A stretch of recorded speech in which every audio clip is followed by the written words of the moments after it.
इस वक्त हम खड़े हैं जिसके मतलब मशहूर है वादी जिन। इसका असल नाम था वादी बैज़ा, इसका असल नाम था वादी अल बैज़ा, अंडे की शक्ल वाली वादी। लेकिन ये जिन क्यों लोगों ने वादी जिन क्यों कहना शुरू कर दिया? इसलिए कहते हैं इसे वादी जिन कि इधर चढ़ाई की तरफ पानी जाता है, पानी कभी भी ऊपर की तरफ नहीं जाएगा, पानी नीचे की तरफ जाएगा। लेकिन ये एक कुदरत का करिश्मा है, पानी की फितरत है नीचे जाना, लेकिन मेरा मालिक चाहे तो चाहे ऊपर को भेज दे, वो मालिक है, कोई क्या कर सकता है? वो रब्बुल आलमीन है, कुल कायनात का रब है, वो जो चाहे कर दे।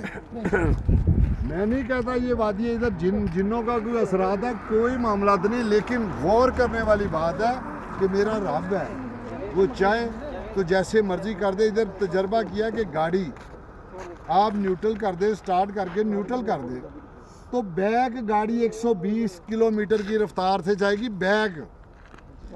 अल्लाह की कुदरत है। तो लोग आते हैं देखने के लिए, वो अपना इंडोनेशियन आते हैं, वो कहते हैं मैग्नेट, वादी मैग्नेट, कोई कुछ कहता है, कोई कुछ कहता है। ये रब जाने, रब के मामलात है, वो जाने और उसके मामलात जाने। हम आए हैं देखने के लिए, अल्हम्दुलिल्लाह। जब भी आए, अगर देखना हो तो ज़रूर आइएगा। अस्सलाम वालेकुम।